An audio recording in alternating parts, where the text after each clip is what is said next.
Aldous Huxley said that there is only one corner of the universe you can be certain of improving, and that's your own self. Ludwig van Beethoven said, do what is necessary to achieve your most ardent desire, and you will end up achieving it. Hello, I am Juan Navarro. This is Advanced Quality Programs, and I invite you to explore the philosophies of quality to apply them into our lives.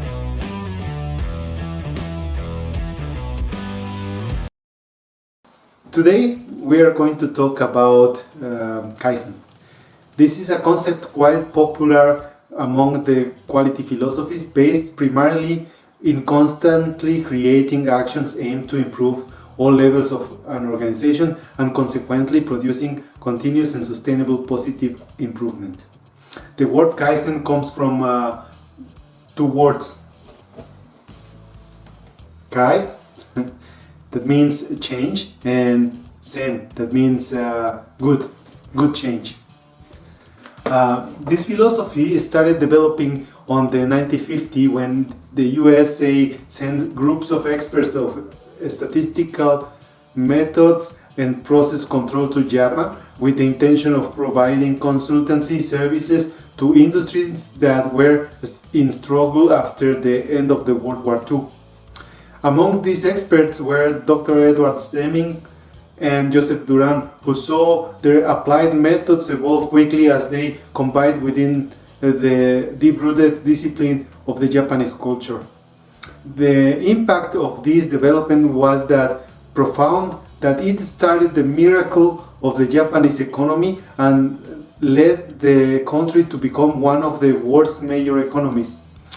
The evolution of this philosophic element had such an influence on this country that it expanded to different sectors, being the main concept for the creation of a large amount of new methods in search of continuous improvement.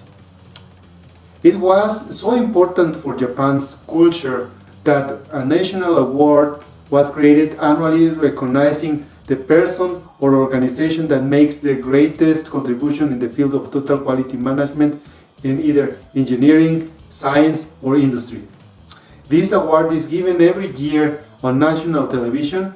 It is called the Deming Prize, and named after Dr. Deming to honor the person who started the transformation of the Japanese culture. The Kaizen parts from the very basic principle, which is to recognize and eliminate the waste in all areas of one organization, ultimately optimizing all processes existent or under development. The sole principle involves a major amount of quantitative and qualitative results in short period of time. Improvements can be as simple and applicable in a few hours, or complex, where interdisciplinary groups focus on applying the path of quality, which we will talk about more broadly in future editions of this podcast. But for educational purposes, we will mention very quickly. 1. A definition of the problem. 2. Recognition of the problem characteristics. 3. Search for the main causes. 4. Generate actions to eliminate causes. 5. The effectiveness checks of these actions. 6. Permanent elimination of the causes. 7. Review the activities and planning the future work.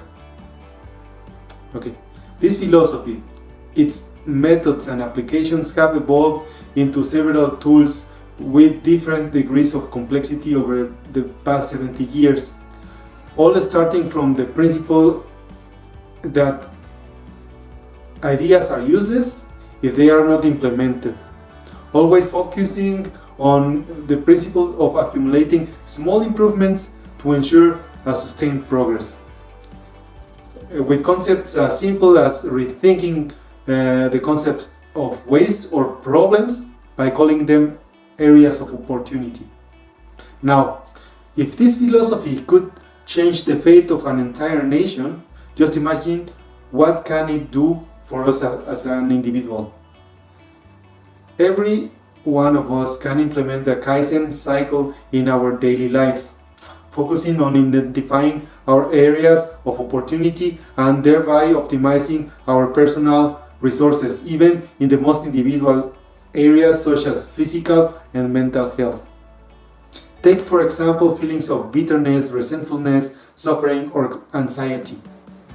Any of these have their origin in past situations. By keeping us going over and over again in our minds over the same situation, they generate within us a kind of immobilizing feeling in our present.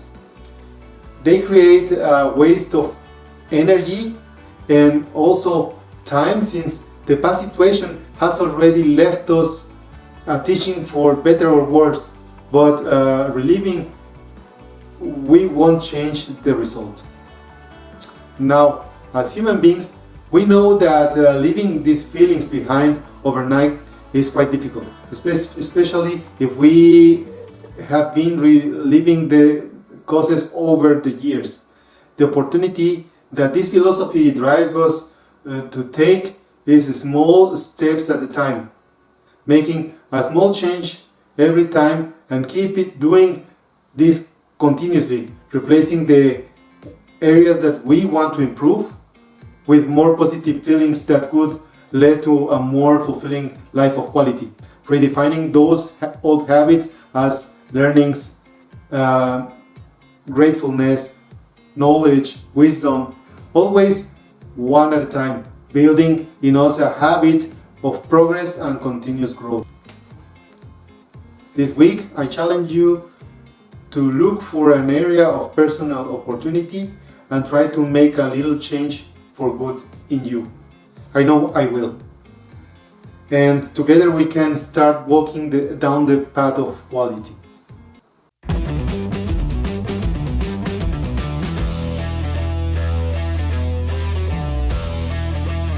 This was all for this edition. I appreciate your comments, and if you like this video, hit like. Do not forget to subscribe to the channel and leave your comments. I leave you with a phrase from Charles Chaplin until the next week. If people know how it is done, all the magic grows. See you next week, and don't forget to hit the bell.